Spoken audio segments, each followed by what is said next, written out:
অভিশাপটো তেখেতৰ আচলতে আগতে কিহৰ মানে ঋষিমুনি আছিলে মই নাজানো, কাৰণ পৰজন্মত তেওঁ যদি কিবা ঋষিমুনি আছিল নাজানো, কিন্তু তেখেতৰ এটা অভিশাপ আছিলে যে তেখেতৰ আচলতে গৈ সকলোৱে মুকলিভাৱে আপোনাৰ ৰাইজৰ লগলৈ আহিব পাৰে। তেওঁ এটা এনেকুৱা সময় আছিলে মুকলিলৈ আহিব নোৱাৰে, কৰ্মফল তেখেতৰ। গতিকে অভিশাপ নে মানে আশীৰ্বাদ, এইটো আপোনাৰ ৰিজাল্টৰ পিছদিনা অখিল দাই গম পাব। আৰু অখিল দাৰ মুখৰ পৰা মই এনেকুৱা কথাবিলাক শুনিব নিবিচাৰোঁ, কাৰণ অখিল দাক এনেই আমি পাৰ্চনেলি তেওঁ ৰাজনৈতিকভাৱে যিয়ে নহওক বা হেৰি হওক, পাৰ্চনেলি অখিল দাক মই বেয়া নাপাওঁ, ভাল পাওঁ। তেওঁ এটা মানে কণ্ঠ, কিন্তু তেখেতে কণ্ঠটো মানে গৈ পেলাই এতিয়া কিবা এটা মানে হেৰি হৈ গৈছে। বজাৰত যে আপোনাৰ পায় যে আমাৰ সাপ্তাহিক বজাৰত যে অলপ কণ্ঠ হয়, সেই কণ্ঠ টাইপলৈ গুচি গ'ল। এইটো হ'ব নালাগে।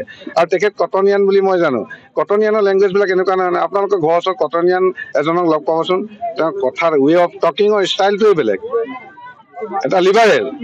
অখিল দা কি হৈছে মানে মোৰ সন্দেহ হৈছে যে আচলতে কটনীয়া নাছিল নে নাই, এনেকুৱা এটা হৈছে কথাবিলাকৰ পৰা দেই। গতিকে মই ভাবোঁ অখিল দাই অন্য কথা কওক, অখিল দাই কওক যে নহয় সেইটো যিহেতুকে 42% মানে মেজৰিটি হিন্দুৰ, 58% মাইনৰিটি মুছলমানৰ, সেই জেগাটোত বিজেপি কেণ্ডিডেটজন জিকাৰ সম্ভাৱনা নাই। তেওঁ তেনেকৈ কওক, সেইবিলাক যুক্তিগত মানুহেও বুজিব। কিন্তু এনেও অন্য ধৰণৰ কিবা এই ঋষিমুনিয়ে কোৱা শব্দৰ নিচিনা কিবা ধৰণৰ কিবা, ঋষিমুনি আমাৰ আগৰ অতীজৰ সেই ধৰ্মীয় কথা সেইসকলেও বেয়া পাব, কাৰণ তেখেতসকলে তেনেকৈ কাকো অভিশাপ দিয়া নাই নহয়। তেওঁ এটা অভিশাপ দিয়া নিচিনা কৰিছে। মোৰতো সমৰ্থক আছে, মোৰতো এটা সমাজৰ সেৱা কৰিবলৈ মন আছে। আৰু অখিল দাই মোৰ লগত আগত টেলিফোনত কথা পাতে, ভাল কয় দেখোন। তেতিয়াতো তেখেতে মোক তেখেতেতো মোক কেতিয়াও কোৱা নাই যে আপোনাৰ অভিশাপ আছে, মই অভিশাপটো কি আছিলে জানিবৰ কাৰণে ফোন কৰিছোঁ, এনেকৈতো কোৱা নাই। মোকতো তেখেতে ভাল বুলিয়ে কৈছে, আপোনাৰ বৰ ভাল গুণ শুনিছোঁ, আমুক শুনিছোঁ, তামুক শুনিছোঁ, আৰু কিবাখিনি কৈছে, সেইখিনি নকওঁ বাৰু। সেইটো বেয়া হৈছে। মানে অখিল দাক আজিও মই ক'ব বিচাৰোঁ, মানে আপুনি আগৰ অখিল দাটোলৈ বেক কৰক।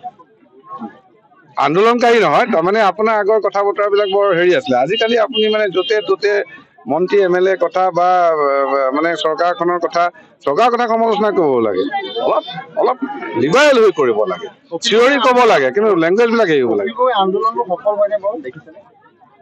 মইতো দেখা নাই তেখেতৰ হেৰিখিনি। আৰু গৈতো তেখেত এতিয়া কৃষকক এৰিতো এতিয়া তেখেতে আৰু হেৰিয়াত আছে, আপোনাৰ আমাৰ দিছপুৰত থাকে। গতিকে এতিয়া কৃষকৰ তেওঁ যিটো মেইন মানুহৰ মানে যিটো মানে আইডিঅলজিটোকে তেখেতে এৰি দিয়া নিচিনা হৈছে।